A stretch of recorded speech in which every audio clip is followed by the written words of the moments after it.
জাতিসংঘ সাধারণ পরিষদের ৬৫তম অধিবেশনে যোগদান উপলক্ষে বাংলাদেশের প্রধানমন্ত্রী শেখ হাসিনা নিউ ইয়র্ক আসেন। সে সময় আমরা তার সঙ্গে কথা বলি বিভিন্ন আন্তর্জাতিক এবং বাংলাদেশের অভ্যন্তরীণ বিষয় নিয়ে।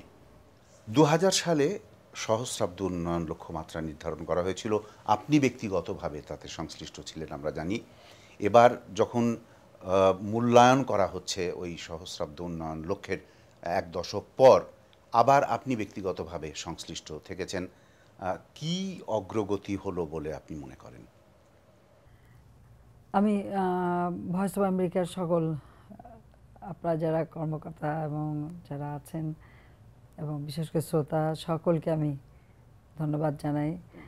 আমি এটুকু বলতে চাই যে এটা আমার সৌভাগ্য যে ২০০০ সালে যখন প্রথম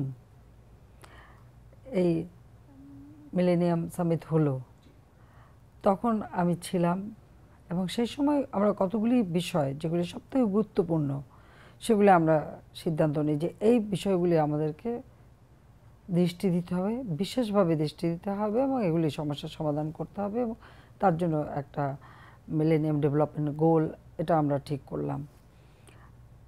এবারে আমি যে আসতে পারলাম, আমি মনে করি এটাও আমার একটা সৌভাগ্য যে ঠিক ১০ বছর পরে মূল্যায়ন করতে যখন সবাই বসলো, তখন মূল্যায়ন করতে সবাই যখন আসলেন আমি এ সময় উপস্থিত থাকলাম।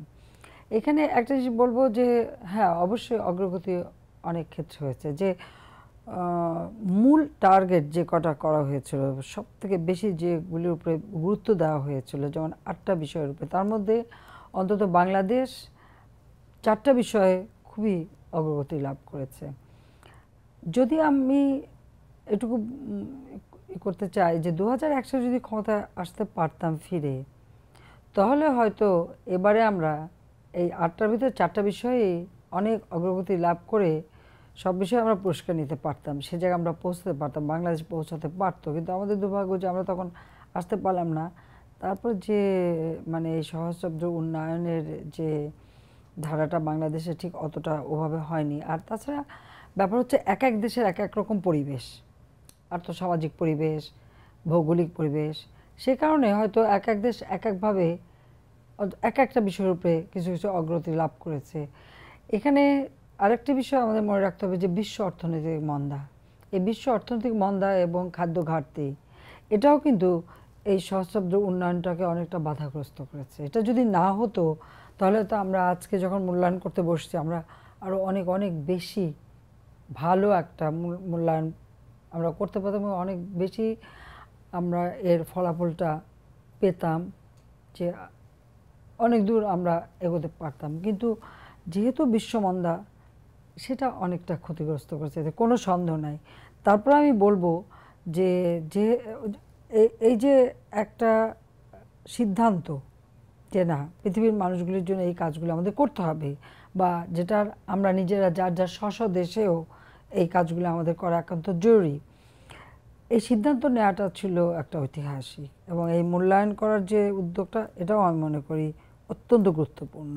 এবং এর থেকে আমাদের যে অভিজ্ঞতাটা হলো, যেন আগামী 10 বছর বা এই যে আমরা 2015কে টার্গেট করে যে সিদ্ধান্তটা নেওয়া হয়েছে, আমি আশা করি এই 2015 ভিতরে আমরা অনেক কিছু অগ্রগতি লাভ করতে পারবো। এই প্রসঙ্গে আমরা বাংলা বিভাগের পক্ষ থেকে ভয়েস অফ আমেরিকার আপনাকে অনেক অনেক মোবারকবাদ জানাচ্ছি। শিশু মৃত্যুর হার হ্রাসের ব্যাপারে আপনি পুরস্কার গ্রহণ করেছেন। ভিশন 2021 এবং ডিজিটাল বাংলাদেশ, এই প্রক্রিয়ার মধ্যে দিয়ে সোনার বাংলা গড়ার যে কার্যক্রম এগিয়ে চলেছে, তার জন্যে বিশেষজ্ঞরা মনে করেন সুশাসন এবং গণতন্ত্র অত্যন্ত গুরুত্বপূর্ণ। এই দুটি ক্ষেত্রে অগ্রগতি আরও মজবুত করার জন্যে, আরও দৃঢ় করার জন্যে আপনি কি পদক্ষেপ নিচ্ছেন? আপনি তো ভালো করেই জানেন যে আমার আজীবন সংগ্রাম হচ্ছে বাংলাদেশে গণতন্ত্র ফিরিয়ে আনা। কারণ আমি এটা মনে প্রাণে বিশ্বাস করি যে অব্যাহত গণতান্ত্রিক ধারা ছাড়া কখনো অর্থনৈতিক উন্নতি সম্ভব না। আর সে কারণে আমি গণতন্ত্রের উপর সব থেকে বেশি গুরুত্ব দিয়েছি, এবং যাক অনেক চড়াই উতরে ঘাত প্রতিঘাতের মধ্য দিয়ে আমরা গণতন্ত্র প্রতিষ্ঠা করতে সক্ষম হয়েছি। এবারে আমরা যেমন শিশু মৃত্যুর হার কমিয়ে MDG 4 যেটা 4 নাম্বার, সেটাকে আমরা অর্জন করতে পেরেছি। আমাদের সামনে যে লক্ষ্য, আমরা সরকার গঠন করার পরেও আমাদের যে কাজগুলি আমরা ঠিক করেছি, যেমন দারিদ্র্য বিমোচন, নারী ক্ষমতায়ন, খাদ্যে নিরাপত্তা নিশ্চিত করা, যেটা সবথেকে গুরুত্বপূর্ণ বলে আমি মনে করি। এবং এই খাদ্য নিরাপত্তা নিশ্চিত করার জন্য কিন্তু আমরা ইতিমধ্যে অনেকগুলি পদক্ষেপ নিয়েছি। আপনারা জানেন যে কৃষকদের জন্য খাদ্য উপকরণ সরবরাহ করা, তাদেরকে নানা ধরনের সুযোগ সুবিধা সৃষ্টি করে দেওয়া, এরপরে দারিদ্র্য বিমোচনের জন্য অন্যান্য কর্মসূচির সাথে সাথে যেমন সামাজিক নিরাপত্তা বেষ্টনীটা সৃষ্টি করা, এর উপরে আমাদের অনেকগুলি পদক্ষেপ নেওয়া আছে। আমরা একেবারে দরিদ্র মানুষ যে খাদ্য ক্রয় করতে পারে না, তার কাছে আমরা খাদ্য পৌঁছে দিচ্ছি বিনা পয়সায়, সে ব্যবস্থা আমরা করেছি। কাজে এভাবে আমরা বিভিন্ন কর্মসূচি আমাদের সরকারের পক্ষ থেকে, আমরা সরকার গঠন করার সাথে সাথে আমরা পদক্ষেপ নিয়েছি। পাশাপাশি আমরা 5 বছর মেয়াদি একটা উন্নয়ন পরিকল্পনা নিচ্ছি আমরা, অর্থাৎ ষষ্ঠ পঞ্চম উন্নয়ন পরিকল্পনা। এই ষষ্ঠ পঞ্চম উন্নয়ন পরিকল্পনাটা ইতিমধ্যে আমাদের প্রস্তুত হচ্ছে।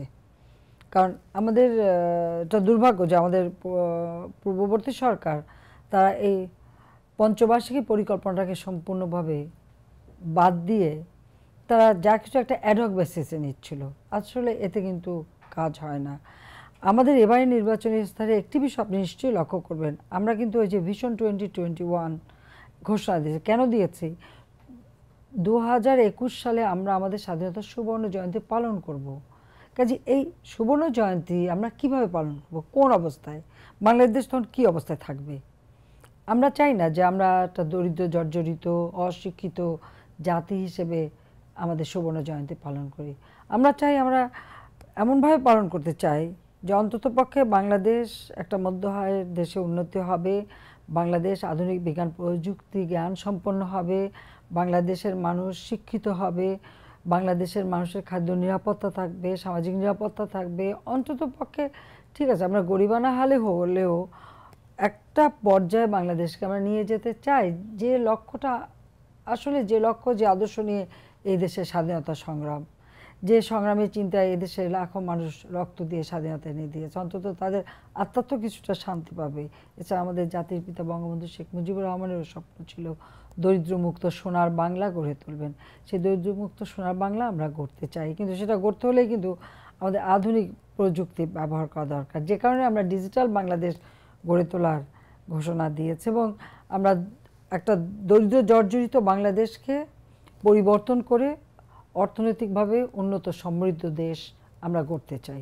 সেটা সামনে নিয়েই কিন্তু আমাদের এই কর্মসূচি এবং এই ভিশন আমরা ঘোষণা দিয়েছি।